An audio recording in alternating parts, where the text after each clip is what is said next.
Hola, bon dia. Bueno, doncs sí que ens coneixem, no sé si tots en coneixeu, però el meu nom és Jonathan Molina i soc fill de Josep Maria Molina, aquí present. Soc el fill petit de 3 germans i des de fa uns anys que vivim a Luxemburg. Ja fa quasi 9 anys que vivim allà a Luxemburg. I llavors, òbviament allà també ens reunim a una església que és de parla anglesa ens reunim i ministrem i servim allà també.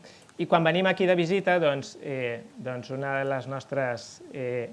de les esglésies que acostumem a visitar és l'església en la que ens reuníem anteriorment i també, òbviament, l'església vostra, perquè és que aquí també ens sentim com a casa, com l'Isaac deia. No només perquè el meu pare està aquí, també la Maria Teresa, sinó també perquè és que ja, fins i tot abans que ells vinguessin, nosaltres ja havíem visitat aquí aquesta església perquè vivíem a prop, vivíem a Mataró.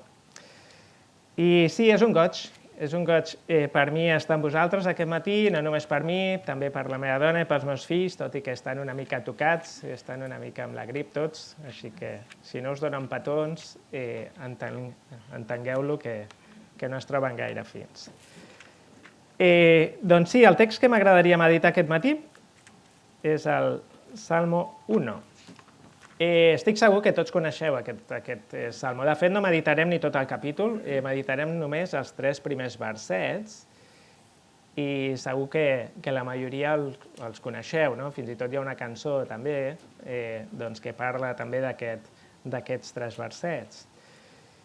I sí, aquesta serà la nostra meditació en el dia d'avui. Anem a llegir. Llegirem tot el Salmo, però només treballarem els 3 primers versículos. Diu, bienaventurado el varón que no anduvo en consejo de malos, ni estuvo en camino de pecadores, ni en silla de escarnecedores se ha sentado, sino que en la ley de Jehová está su delicia, y en su ley medita de día y de noche. Será como árbol plantado junto a corrientes de aguas, que da su fruto en su tiempo, y su hoja no cae, y todo lo que hace prosperará. No así los malos, que son como el tamo que arrebata el viento. Por tanto, no se levantarán los malos en el juicio, ni los pecadores en la congregación de los justos, porque Jehová conoce el camino de los justos, mas la senda de los malos perecerá. Salmos, 150 salmos que son canciones, oraciones e incluso poemas que expresan una amplia gama de emociones, de sentimientos, de experiencias humanas en relación con Dios. Autores, hay muchos autores. El principal fue el rey David, pero también Salomón escribió algunos salmos, también los hijos de Coré, también incluso Moisés, que es el salmo más antiguo, el Salmo 90, y hay algunos otros salmos que son anónimos, como este de aquí. También hay varios tipos de salmos según su tipo, según su propósito. Hay salmos de adoración, hay salmos de alabanza, hay salmos de arrepentimiento, hay salmos de confesión de pecados, hay salmos imprecatorios que piden el juicio contra los enemigos de Dios, hay salmos mesiánicos. Este es un salmo que se le dice que es un salmo de introducción y algunos incluso indican que el Salmo 1 y el Salmo 2 formaban parte de esta misma introducción. La mayoría de los salmos tienen un título que indica el autor, el nombre de la colección, el tipo de salmo, incluso las notaciones musicales. En este caso aparece el título, pero no aparece nada más. El título en este caso, el justo de los pecadores, pero en letra pequeña normalmente es cuando aparecen esos títulos de quién lo escribió y a quién se refiere. En este caso no tenemos ningún título. En los salmos se utilizan diferentes figuras gramaticales o figuras poéticas que eran típicas también de la poesía hebrea o de la escritura hebrea. Una es el quiasmo, hay una idea central y entonces es una idea, como si fuera A, B, A, donde la B es la idea central y entonces la idea se repite al principio y al final, ¿no? Otro puede ser salmos acrósticos, donde utilizan el abecedario y cada versículo empieza con una letra del abecedario. Otros pueden ser que utilicen repeticiones, como el Salmo 136, donde cada versículo dice grande es su misericordia. O también utilizan metáforas, paralelismos, comparaciones. Y en este caso vemos una comparación, que es el versículo 1 al 3, que habla del camino del justo, y lo compara al camino del malo, que son los versículos 4 y 6, pero incluso entre los versículos 1 y 2 también vemos una comparación, que es donde haremos el principal énfasis esta mañana. Así que aquí estamos, en este Salmo 1, y vamos a destacar 3 ideas. La primera es que si hay algún pecado, pues no podemos ser bienaventurados. La segunda es que bienaventurado es el hombre que se deleita y medita la palabra de Dios día y noche. Y el tercer punto es qué significa ser bienaventurado. El primer punto, si hay algún pecado no somos bienaventurados, y me gustaría entrar pues en este versículo 1 que dice: bienaventurado el varón que no anduvo en consejo de malos, ni estuvo en camino de pecadores, ni en silla de escarnecedores se ha sentado. Y empezando por el término bienaventurado, solamente para indicar unas pequeñas ideas, porque será el tercer punto, bienaventurado significa felicidad, significa gozo, significa plenitud.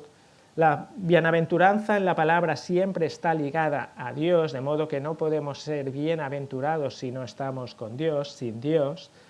La bienaventuranza también es una felicidad que es independiente de las circunstancias que podamos estar viviendo o experimentando. Pero ya en el versículo 3 ya entraremos más detalle de qué significa esta bienaventuranza y qué implica. Este versículo 1 nos habla de que bienaventurado el varón que no. Y aquí nos dice 3 diferentes cosas. 3 diferentes cosas que quizá se refieren a lo mismo, quizá no, pero vamos a entrar un poco en detalle a cuál es esta lista de 3 cosas que nombra en este versículo 1. Dice, bienaventurado el varón que no anduvo en consejo de malos, ni estuvo en camino de pecadores, ni en silla de escarnecedores se ha sentado. Aquí es una lista de 3 cosas, de 3 situaciones. ¿Se están refiriendo a lo mismo? Sí, no. Ciertamente vemos aquí 3 palabras que son muy parecidas. En una se refiere pues, a los malos, después se refiere también a pecadores, y al tercero se refiere a escarnecedores. ¿Está hablando de lo mismo? Las 3, sin embargo, son parecidas en el sentido de que los 3 son pecados, son malos, pecadores, escarnecedores. ¿Se refiere a lo mismo, sí o no? Una idea yo creo que está indicando que si hay algún pecado, no hay bendición, y es una idea que quería destacar el salmista. Pero también creo que cuando meditamos también en los verbos y en las implicaciones, creo que también el salmista quería ir un poco más allá. Fijaros, por ejemplo, en los verbos. El varón que no anduvo, el varón que no estuvo en camino de pecadores, y el varón que no estuvo sentado en silla de escarnecedores. Y aquí me hacía pensar en una imagen, imaginaros que estáis andando en el camino de los justos, andando en la palabra del Señor y en comunión con Él, y de repente escuchas el consejo de los malos, como aquí dice el versículo 1. Y entonces escuchas ese consejo de los malos y te desvías del camino de Dios. Y este consejo de los malos puede ser de 1000 y una formas. La sabiduría del mundo, pues hay muchas frases que nos pueden entrar pues, por diferentes inputs, por diferentes formas. Cuídate a ti mismo, o carpe diem, disfruta el momento, o com diríem en català, salut i pessetes, i el de més són punyetes. Opresiones de compañeros y amigos, si todo el mundo lo hace, pues yo también. Es otro consejo de malos que podríamos estar recibiendo en cualquier sitio. O algo que está muy en día, sigue tu corazón, sigue tu deseo, si te apetece, hazlo.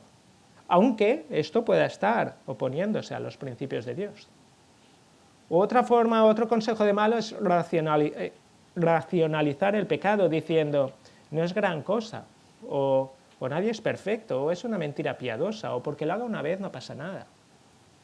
Otro consejo de malo podría ser la apatía espiritual, no necesito leer la Biblia. En 2 Timoteo, ya lo hemos leído antes, dice, tú que eres niño y has sabido las Escrituras desde tu niñez, pero dice, haz todo esto para que puedas saber. Fijaros que a un Timoteo que había recibido ya desde su niñez, Pablo le está insistiendo que necesita la palabra, porque toda la escritura es inspirada por Dios. O una ambición egoísta también puede ser un consejo de malos, el fin justifica los medios y eso es lo que nos mueve. Pueden haber multitud de consejos de malos, esta lista no acabaría nunca. Pero cuando recibimos estos consejos de malos, entonces tenemos dos opciones.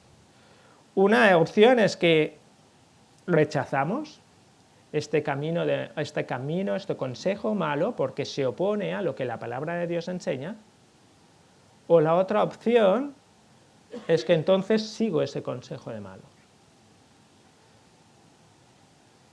Podría darme cuenta, cuando estoy en este consejo de malos, el Señor nos habla de múltiples formas, nos puede hablar por el hermano, nos puede hablar por su palabra, nos puede hablar por su espíritu, por nuestra conciencia, y entonces nos puede decir, vigila, porque estás siguiendo este consejo de malos, cualquier ejemplo de los que hemos nombrado, cualquier otro. Y entonces, pues, nos damos cuenta, nos arrepentimos, confesamos nuestros pecados y volvemos al camino de Dios. Pero también puede ser la decisión de que digamos que decidimos permanecer en ese consejo de malos. Y cuando yo entonces estoy tomando esa decisión de continuar en ese consejo de malos, entonces ya no estoy andando aquí y me he equivocado un momento, ¿no? Entonces estoy estando en camino de pecadores porque yo he decidido estar en ese camino de pecadores, que es el siguiente paso del versículo 1. Entonces ya no estaré andando en consejo de malos, sino que estoy en un camino de pecadores. Hay como si fuera una progresión. Y ambos caminos son pecaminosos, pero una cosa es que ande por allí, me equivoque y peque, y la otra es que decida y que esté allí en el error y en el pecado, y cuanto más me involucro en una vida pecaminosa, más me alejo de Dios y peores pueden ser las consecuencias y más difícil es volver atrás. Y el último estado es ya el sumum. El último estado de esta progresión de pecaminosidad es cuando se toma el asiento de los escarnecedores, y escarnecedores es aquellos que se burlan. Son aquellos que no solo se involucran en un comportamiento pecaminoso, sino que además ridiculizan y se burlan abiertamente de lo que es santo, de lo que es justo, de la palabra de Dios. Llevan su oposición a Dios a un paso más allá, no solo pecando, sino también burlándose.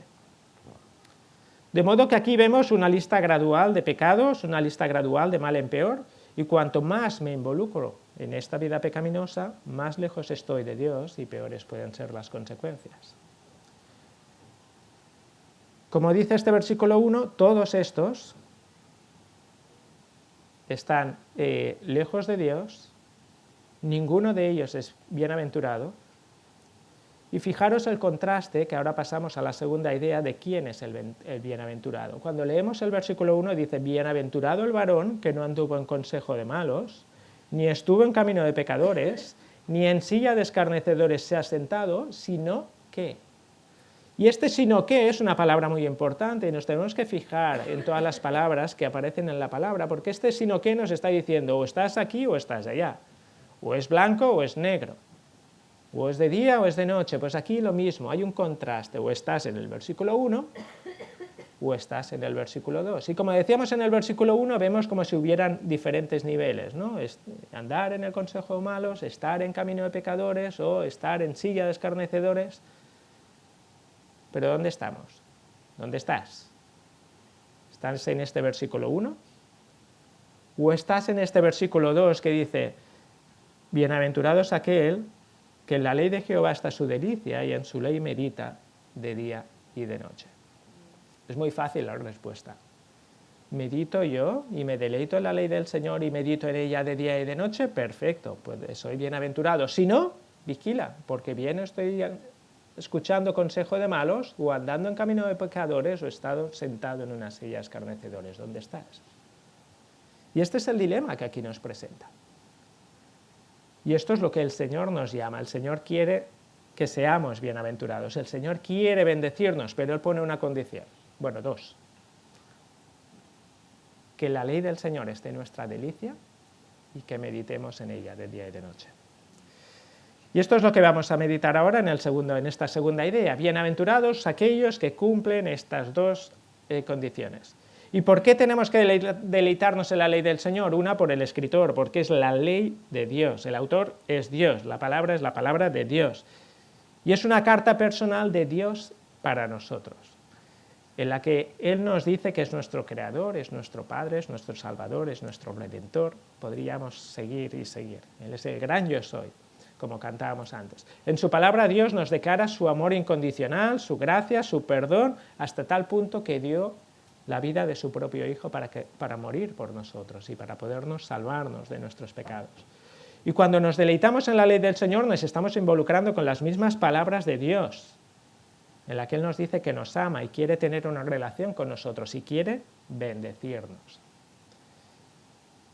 El autor es Dios, pero también la siguiente razón por la cual nos tenemos que deleitar en la ley del Señor es por todo lo que contiene. Segunda de Timoteo 3:16, lo leíamos, y 17, toda la Escritura es inspirada por Dios y es útil para enseñar, para redarguir, para corregir, para instruir en justicia, a fin de que todo hombre sea perfecto y enteramente preparado para toda buena obra. La palabra de Dios también nos habla del Evangelio, de las buenas nuevas, del plan de salvación de Dios para la humanidad, porque de tal manera amó Dios al mundo que ha dado a su Hijo unigénito, para que todo aquel que en Él cree no se pierda, mas tenga vida eterna.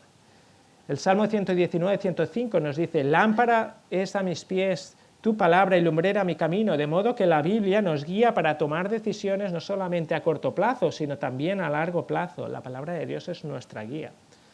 Jesús dijo en Mateo 4:4, no solo de pan vivirá el hombre, sino de toda palabra que sale de la boca de Dios. De modo que la palabra es nuestro alimento espiritual, del mismo modo que necesitamos también el alimento físico. Es el alimento espiritual que nutre nuestras almas. La palabra de Dios nos transforma por medio de la renovación de nuestro entendimiento, como dice Romanos 12, para que comprobemos cuál sea la buena voluntad, agradable y perfecta. De modo que la palabra de Dios nos transforma nuestra mente para que podamos pensar como Dios piensa y para que podamos ver las cosas como Dios las ve. O cuando Jesús fue tentado, ¿cómo respondió Jesús frente a la tentación? Escrito está, escrito está, escrito está. La palabra de Dios es poderosa para combatir nuestras batallas espirituales y resistir la tentación. En tiempos de dificultad, la palabra de Dios proporciona consuelo, tranquilidad. La Biblia revela quién es Dios, su santidad, su amor, su justicia, su misericordia. A través de las Escrituras llegamos a conocer a Dios más profundamente y comprendemos su naturaleza, su voluntad. La palabra de Dios nos instruye sobre cómo vivir una vida que agrade a Dios. La fe también viene por el oír la palabra de Dios. Cuanto más nos sumergimos en las Escrituras, más fuerte crece nuestra fe. Y lo que nos permite confiar en Dios en todas las circunstancias, sea cual sea. Pablo decía, sé vivir humildemente y sé tener abundancia. En todo y por todo estoy enseñado, así para estar saciado como para tener hambre. En resumen, nos deleitamos en la ley del Señor porque Dios la escribió y porque toda la Escritura es inspirada por Dios y es útil para nuestra vida. La palabra de Dios es suficiente, tiene todo lo que necesitamos para nuestra vida espiritual. No necesitamos nada más. ¿Cómo no nos vamos a deleitar en su palabra cuando Dios mismo nos habla por medio de ella? Hay muchos que dicen, si quieres escuchar la voz de Dios, lee la palabra de Dios en voz alta y estarás escuchando su voz. Deleitarse en la ley del Señor es la primera condición para ser bienaventurado, pero hay una segunda que es meditar en su palabra de día y de noche. Y para profundizar en esta idea de meditar en su palabra, me gustaría leer unos versículos en Proverbios 2 que nos ayudarán a desglosar esta idea de qué significa meditar su palabra. Vamos a leer de los versículos del 1 al 9 y dice, Hijo mío, si recibieres mis palabras y mis mandamientos guardares dentro de ti, haciendo estar atento tu oído a la sabiduría, si inclinares tu corazón a la prudencia, si clamares a la inteligencia y a la prudencia dieres tu voz, si como la plata la buscares y la escudriñares como a tesoros, Entonces entenderás el temor de Jehová y hallarás el conocimiento de Dios. Porque Jehová da la sabiduría, y de su boca viene el conocimiento y la inteligencia. Él provee de sana sabiduría a los rectos, es escudo a los que caminan rectamente. Es el que guarda las veredas del juicio y preserva el camino de sus santos. Entonces entenderás justicia, juicio y equidad y todo buen camino. Fijaros en estos versículos, que los versículos 1 al 5 habla de nosotros mismos. Si recibieres mis palabras, si mis mandamientos guardares, si está atento tu oído, si inclinares tu corazón a la prudencia, siempre habla para nosotros, pero los versículos 6 al 9 cambia, y aquí la responsabilidad, en lugar del responsable de la acción somos nosotros, el responsable de la acción de los versículos 6 al 9 es Dios. Y entraremos también en este detalle. Pero vamos a fijarnos un poco en los verbos que aparecen, del 1 al 5. Dice, versículo 1, hijo mío, si recibieres mis palabras. Y la meditación comienza con un corazón abierto, dispuesto a aceptar y a obedecer las palabras de Dios. Si estamos leyendo y meditando la palabra de Dios, pero yo no tengo un corazón abierto y dispuesto a ser moldeado y transformado por Él, pues entonces esa meditación no tendrá efecto. Dice, si recibieres mis palabras y mis mandamientos, guardares dentro de ti. Lo que estoy haciendo ahora énfasis es en todos los verbos que aparecen en este texto. Si mis mandamientos guardares dentro de ti. Y meditar es valorar mucho la palabra de Dios, guardándola, almacenándola en nuestro corazón como algo precioso y valioso. Hay un versículo que seguro conocéis, que es cuando diferentes ángeles y profetas se le aparecían a María y le decían lo que iba a suceder respecto al Señor Jesús. ¿Qué decía María? Dice que María guardaba todas estas cosas, meditándolas en su corazón. Pues bien, esta es la idea que aquí se refiere. Meditar también implica, dice, haciendo estar atento tu oído a la sabiduría. Haciendo estar atento tu oído, es el tercer verbo que aparece. Y la meditación requiere también una escucha enfocada, requiere prestar atención, estar atento a la sabiduría de Dios. Y eso implica también desconectar de distracciones y estar plenamente enfocados en lo que Dios nos quiere decir. El siguiente verbo que aparece al final del versículo 2, si inclinares tu corazón a la prudencia, y es que meditar implica un deseo y un esfuerzo deliberados por comprender, por aplicar y obedecer sus enseñanzas, permitiéndonos moldear nuestros pensamientos y acciones. Versículo 3, si clamares a la inteligencia, y es que el meditar también implica buscar apasionadamente y desear la sabiduría de Dios. Proverbios 3:15 dice, más preciosa es la sabiduría que las piedras preciosas, y todo lo que puedes desear no se puede comparar a la sabiduría de Dios. Dice también el otro verbo, y a la prudencia dieres tu voz. Y es que la meditación también incluye vocalizar nuestro deseo de comprender la palabra de Dios. ¿Qué significa vocalizar? Orar, pedir al Señor sabiduría, que el Señor nos hable, pedirle a Dios que nos revele sus verdades, que nos ilumine y que nos ayude a comprender la profundidad de su palabra. Dice el versículo 4, si como a la plata la buscares. Y meditar también pues requiere esa búsqueda diligente. Buscar la sabiduría, el entendimiento como lo haríamos con tesoros valiosos, demostrando determinación, constancia, perseverancia, persistencia en nuestro estudio de la palabra. No es algo que tenemos que hacer un día, sino constantemente. Y dice, escudriñar como a tesoros. Y meditar supone esfuerzo, como si un tesoro buscáramos, es como si fuéramos buscadores o cazadores de tesoros, que no paran hasta que encuentran el tesoro. Es su absoluta prioridad, ponen toda su energía para saber dónde se encuentra, y una vez localizan dónde está, no se detiene hasta que lo encuentra, y cava, y cava, y cava, y cava, y cava, y lo busca hasta que lo encuentra. Pues esto significa escudriñar la palabra de Dios, como si fuéramos buscadores de tesoros, porque la palabra de Dios es un tesoro, y estamos llamados a profundizar en las Escrituras, a explorar sus profundidades y a descubrir las riquezas de la sabiduría de Dios.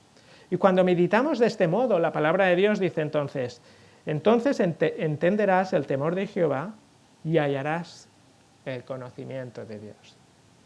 Esta meditación es nuestra parte de responsabilidad, pero lo hermoso es que cuando meditamos así la palabra de Dios, Dios también se compromete con nosotros.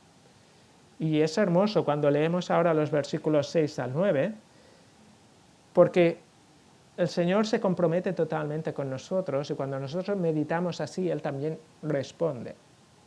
Fijaros en los verbos que aparecen en el versículo 6 al 9, dice, porque Jehová da la sabiduría y de su boca viene el conocimiento y la inteligencia. Él provee de sana sabiduría a los rectos, es escudo a los que caminan rectamente, es el que guarda las veredas del juicio y preserva el camino de sus santos. Fijaros el primer verbo, Él, Jehová, da la sabiduría, para que podamos entender su palabra.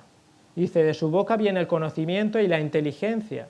Como decíamos antes, si quieres escuchar la voz de Dios, solamente lee la palabra de Dios en voz alta y Él nos habla.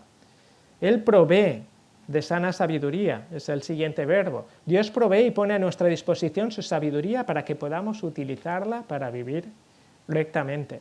Es escudo a los que caminan rectamente, de modo que Dios nos protege cuando meditamos así su palabra. Él es el que guarda las veredas del justo, nos protege, pero también Dios nos guarda en nuestros caminos, asegurándonos de que seguimos en el camino de justicia. Él también es el que nos preserva, el que preserva el camino de sus santos y nos mantiene en sus caminos. Fijaros el compromiso, es como si dijera, si tú estás luchando contra algo, si tú estás luchando con alguna tentación, con alguna dificultad, medita en mi palabra. Y yo seré el que proveeré para ti sabiduría, yo seré el que te guarde, yo seré el que te proteja, yo seré el que te ayude. Y este es el compromiso que Dios coge con nosotros cuando nosotros tenemos este compromiso firme de deleitarnos en su palabra y meditar en ella de día y de noche. Volvemos otra vez al Salmo 1. Decíamos que para ser hombres bendecidos tenemos que deleitarnos en la palabra de Dios, porque Dios es el escritor y también por todo lo que la palabra dice, ¿vale? Que es para nuestro bien y porque revela todo lo que necesitamos. Y también decimos que meditar en su palabra, como indica el Proverbios 2, con un corazón abierto y dispuesto a ser transformado, guardando su palabra como un regalo precioso, prestando atención y dejando a un lado cualquier distracción, dirigiendo nuestros corazones hacia la comprensión, deseando fervientemente conocer más de Dios, orando y pidiendo a Dios una comprensión más profunda, buscando diligentemente como un buscador de tesoros y escudriñando profundamente la palabra de Dios. Pero también hay otras consideraciones. Aquí dice que en la ley de Jehová está su delicia y en su ley medita de día y de noche. Lo cual no se habla de la frecuencia que es necesaria. El énfasis no está en la cantidad ni en la duración, sino en asegurar que la meditación se haga correctamente durante el tiempo que sea necesario de día y de noche. También nos indica que la meditación debe ser en la palabra de Dios. Esto no es lo mismo que meditar libros cristianos, devocionales o predicaciones en YouTube, que también está bien, pero eso es adicional. Lo principal es meditar la palabra de Dios y estas cosas nunca deben reemplazar la palabra de Dios. No importa la edad que tengas, no importa la condición. Estos versículo 2 aplica para cualquier persona. ¿Recuerdas quién es el hombre bienaventurado? Es la persona que se deleita en la ley del Señor y que medita en ella de día y de noche. Si haces esto, perfecto, eres una persona bendecida por Dios y bienaventurada. Si no eres esto, entonces te recuerdo, ¿dónde estás en el versículo 1? Si estás en el versículo 1, confiesa tus pecados, arrepiéntete, porque Dios es fiel y justo para perdonar nuestros pecados y limpiarnos de toda maldad. Y vamos ahora, sí, me gustaría hacer también un énfasis en algunas cosas. Estoy seguro de que todos quieren ser un hombre o mujer bienaventurados, pero muchas veces, aunque sabemos estos versículos, también fracasamos, y puede ser que fracasemos por muchas razones. Quizá podemos estar distraídos, como Marta, distraídos con nuestros quehaceres. Mientras María estaba sentada a los pies de Jesús escuchando sus palabras, Marta estaba afanada y turbada. O quizás estamos frustrados o desanimados porque no comprendemos las escrituras, como el eunuco, que entonces necesitó que Felipe se lo explicara. O quizás el maligno viene y arrebata lo que se ha sembrado en nuestro corazón, como la palabra del sembrador. O quizás la palabra de Dios cayó entre espinos y fue ahogada por el afán de este siglo y el engaño de las riquezas. O quizás estamos agotados, como Jesús dijo a sus discípulos, el espíritu a la verdad está dispuesto, pero la carne es débil. O quizá no vemos resultados inmediatos y nos damos por vencidos. O quizá dudamos como la onda del mar que es arrastrada por el viento y echada de una parte a otra. O quizás el pecado no confesado ha creado una barrera para comprometernos con las Escrituras, porque la palabra de Dios es viva y eficaz y más cortante que toda espada de dos filos, como dice Hebreos. O quizá nos falta disciplina, y aquí Pablo decía a Timoteo y lo animó a ejercitarse para la piedad. O quizá te falte fe. Y aquí había un versículo que siempre me llama la atención, era el padre de un hijo endemoniado que pidió ayuda al Señor, y el Señor le dijo, ¿crees esto? Y este padre dijo, creo, pero ayuda a mi incredulidad. Y fijaros que incluso en esta acción de creer en el Señor necesitamos la ayuda del Señor incluso para creer, porque somos pecadores y somos limitados y necesitamos la ayuda de Dios en todo. Y la Biblia nos enseña que hay muchas razones que podrían impedirnos deleitarnos y meditar en la palabra de Dios día y noche, pero ninguna de ellas debe ser una excusa. Así como no nos saltamos nuestras comidas diarias, pues tampoco debemos saltarnos nuestro alimento espiritual. Pueden haber muchas razones, pero ninguna de ellas debería ser una excusa.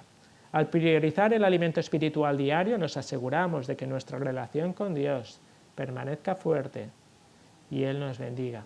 Y la palabra de Dios nos es suficiente, y allí tenemos todo lo que necesitamos para vivir una vida piadosa. Si no lo estás haciendo, insisto, confiesa tus pecados. Comprométete hoy con un plan de lectura para deleitarte y meditar en la palabra de Dios día y noche. No lo demores más. Ahora empieza un nuevo año. Qué buena oportunidad. ¿Cuál es el plan de lectura que vas a tener a diario? ¿En qué vas a meditar? Y es bueno que tengamos esta decisión y esa determinación de decir, voy a estudiar esto, este libro, o la Biblia en un año, o la Biblia cronológica, sea lo que sea, pero que tengamos un plan determinado de qué es lo que vamos a meditar en su palabra. Y nos vamos al tercer punto. ¿Qué significa ser bienaventurado? Y aquí también vemos una lista de 4 cosas.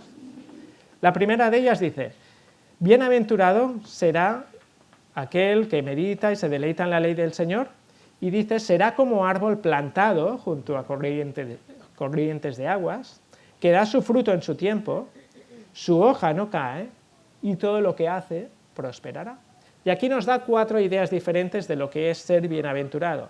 La primera es, será como árbol plantado junto a corrientes de agua. Y las corrientes de agua representan el suministro abundante e interminable de la gracia, el perdón y la provisión de Dios. Y es que en Dios tenemos todo lo que necesitamos. Él nos limpia, perdona nuestros pecados, satisface nuestras necesidades. Estos arroyos son frescos y vivificantes, asegurándose de que nada nos falte. Y así como un árbol junto al agua se nutre constantemente, nosotros también, cuando hacemos este versículo 2, somos sostenidos y refrescados por el suministro de la palabra de Dios y por el suministro de su gracia y de su amor. Así como los árboles secos les falta vida y tienden a morirse, el árbol que está junto a corrientes de agua no les falta nada, recibe todo lo que necesita y está lleno de vida. Y esta es una consecuencia de aquel que se deleita en la ley del Señor y que medita en su palabra día y noche. Además también, ser plantado junto a corrientes de agua significa también una vida de estabilidad y crecimiento. Estamos plantados firmemente y a diferencia de un árbol que es fácilmente arrancado de raíz o arrastrado por el viento, un árbol plantado firme junto a corrientes de agua tiene raíces profundas que le mantienen firme, incluso en tiempos de sequía o tormenta. Y esto refleja que la vida del creyente, cuando estamos en este versículo 2, está arraigada en Dios, permanece firme y es inquebrantable, sean cuales sean las pruebas que haya. La segunda bienaventuranza dice, da fruto en su tiempo.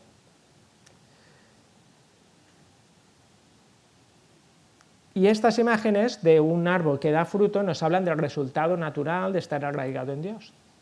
Producir fruto a su debido tiempo. Y la palabra, cuando habla de fruto, pues lo habla en diferentes razones. La primera de ellas que nos viene a la mente es el fruto del Espíritu.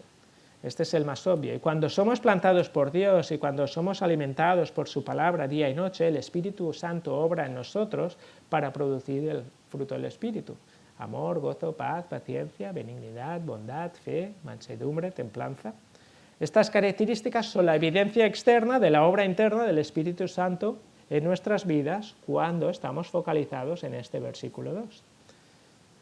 Pero además del fruto del Espíritu, una vida arraigada en Dios también producirá otros tipos de frutos espirituales que nombra su palabra. Otro de ellos es el fruto de justicia. Dice, llenos de frutos de justicia que son por medio de Jesucristo para gloria y alabanza a Dios. Otros frutos son frutos de las buenas obras, como dice Colosenses, para que andéis como es digno del Señor, agradándole en todo, llevando fruto en toda buena obra, creciendo en el conocimiento de Dios, fortalecidos con su poder y con gozo. Este texto es un texto precioso. Si queremos saber cómo puedo yo andar, cómo es digno del Señor, Colosenses 1, del 9 al 15, nos da 5 puntos que son buenísimos para recordar. Agradándole en todo, llevando fruto en toda buena obra, creciendo en el conocimiento de Dios, fortalecidos en su poder y con gozo. Otro fruto es el fruto de la santificación. Mas ahora que habéis sido libertados del pecado y hechos siervos de Dios, tenéis por vuestro fruto la santificación y como fin la vida eterna. Otro fruto es el Evangelio. O, por ejemplo, la parábola del sembrador. Cuando la palabra de Dios es sembrada, entonces esa semilla da fruto según donde caiga. ¿Vale? Da fruto, y como dice este versículo 3, en su tiempo. Y la frase en su tiempo nos recuerda que el fruto espiritual se produce de acuerdo con los tiempos de Dios y no los nuestros. No somos nosotros los que decidimos voy a llevar fruto ahora o no, es Dios el que produce el crecimiento. Así como un árbol da fruto a su debido tiempo, nuestro crecimiento espiritual y el fruto que damos suceden de acuerdo con el plan perfecto de Dios. Dice 1 Corintios, así que ni el que planta es algo ni el que riega, sino Dios que da el crecimiento. Estamos llamados a ser fieles en nuestro caminar con Dios, pero en última instancia es Dios quien produce el fruto en nuestras vidas, en su tiempo y de acuerdo con sus propósitos. Otra característica del fruto es que ¿quién se beneficia del fruto? Cuando nosotros somos bienaventurados porque estamos centrados en este versículo 2, Dios nos bendice plantándonos junto a corrientes de agua, que da fruto en su tiempo, ¿y quién se beneficia de estos frutos? Pues todos los demás. Cuando un árbol da fruto, todos los que pasan por allí pueden recoger de ese fruto, disfrutar de su dulzura y nutrirse de esa fruta. De la misma manera, nuestro fruto espiritual no está destinado a ser guardado para nosotros mismos. El fruto se da para que otros puedan experimentar la bondad de Dios a través de nuestras vidas. Ser fructífero beneficia a los que nos rodean, a nuestro cónyuge, a nuestros hijos, a nuestros padres, a nuestros hermanos en Cristo, a nuestros compañeros de trabajo, a nuestros vecinos, a nuestros amigos, a todos los que nos rodean. Y cuando nosotros estamos cumpliendo este versículo 2, deleitándonos en la ley del Señor y meditando en ella de día y de noche, ¿quién se beneficia de eso? Toda persona que nos rodee podrá beneficiarse del fruto que Dios está produciendo en nosotros por medio de este deleite y esta meditación de su palabra. Ser un hombre bienaventurado significa ser una bendición para los demás también. ¿Qué más indica esta bienaventuranza? Dice la tercera, y su hoja no cae. Hoy en día está muy de moda la resiliencia. La resiliencia es decir, sobrepasar o aprender o sobreponerse a situaciones difíciles o incluso traumáticas. Pues también aquí la palabra nos habla de esta resiliencia espiritual, que igual que un árbol está expuesto a diferentes condiciones climáticas, viento, frío, calor, tormentas, dañas o catástrofes naturales, nosotros también lo estamos. Ser bienaventurado no significa estar libre de dificultades o de problemas. Y como creyentes enfrentamos varios desafíos, dificultades, pruebas, enfermedades, tentaciones, ¿verdad? Muchas, ¿no? La vida está llena de experiencias impredecibles y a menudo dolorosas. Sin embargo, la promesa en este versículo es que a pesar de estos desafíos, las hojas del árbol no caen. Y esto significa que la persona que se deleita en la ley de Dios, que medita en la palabra de Dios día y noche, no es destruida por estas pruebas. Todo lo contrario, Estas pruebas nos hacen más fuertes, más vigorosos en el Señor, como un árbol sano y fuerte cuyas hojas están verdes y ese árbol está lleno de hojas. Y cuando lo vemos, vemos, wow, este árbol es sano y fuerte.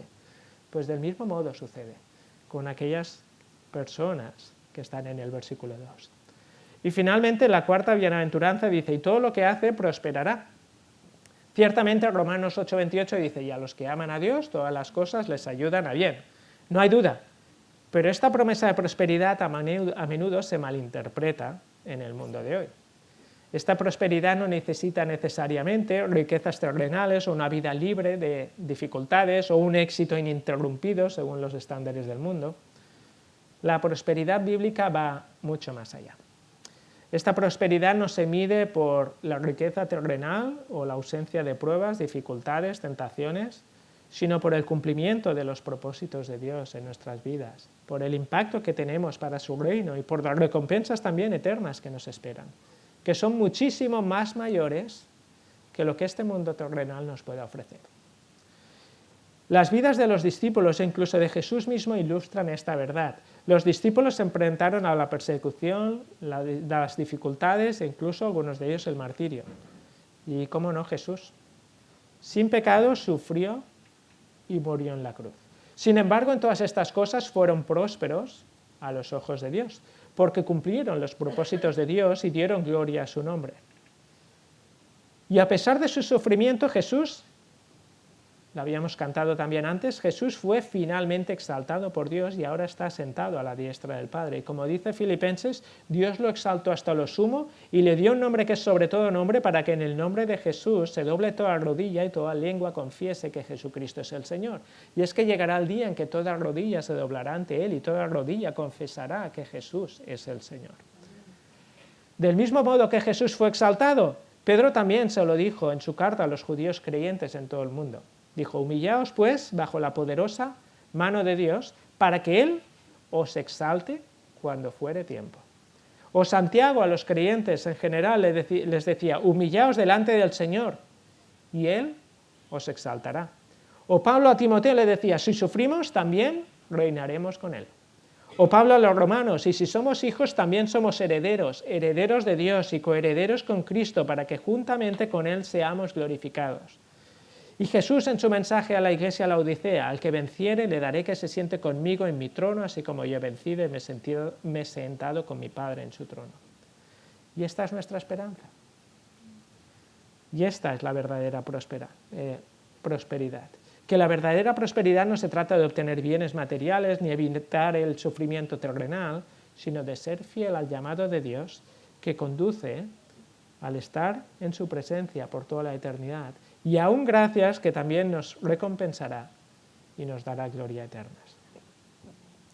Y para concluir, pues para los creyentes que están luchando, o que estamos luchando, es usted creyente pero no se deleita ni medita en la palabra de Dios de día y noche, como hemos descrito, entonces, ¿dónde estamos? Como decíamos, entonces es que estamos en el versículo 1. ¿Estás en consejo de malos? ¿Estás en camino de pecadores o estás sentado en silla de escarnecedores, sea la situación que sea? Lo que Dios nos pide y nos dice en 1 Juan, si confesamos nuestros pecados, Él es fiel y justo para perdonar nuestros pecados y limpiarnos de toda maldad. No tardemos, confiesa tus pecados, vuélvete a Dios, comprométete con un plan de lectura de la palabra y comienza hoy, o el día 1 si quieres. No hay mejor momento que ahora para comenzar a perseverar en este deleite de la palabra de Dios y en esta meditación de la palabra de Dios de día y de noche. Para los creyentes que meditan fielmente en la palabra de Dios, pues amén, adelante, persevera, sigue firme y adelante, puesto los ojos en Jesús, el autor y consumador de la fe, pero ninguno somos perfectos, es necesario, siempre hay áreas de nuestra vida que necesitan crecimiento y mejora. ¿Cuál es el área que el Señor te está llamando en esta mañana a mejorar? ¿Cuál es el área que el Señor te está llamando a confesar y a corregir? Enfócate en esas áreas que el Señor te está hablando y permite que Dios continúe su obra transformadora en ti. Y para los que todavía no son creyentes, pues estos versículos también son para ti. Comienza a deleitarte y a meditar en su palabra día y noche, como hemos descrito, y el Señor te mostrará su amor por ti, por medio de su palabra, y cómo Él entregó a su Hijo para morir por ti en la cruz. Y te mostrará también tu necesidad de arrepentirte y de confesar tus pecados para que seas salvo. Y una vez salvo, para que seas bienaventurado como un árbol plantado junto a corrientes de agua, que da fruto en su tiempo y su hoja no cae, y todo lo que hace prosperará. Pues que el Señor bendiga su palabra y que todos podamos estar en este deleite de la palabra del Señor y en esta meditación de su palabra día y noche.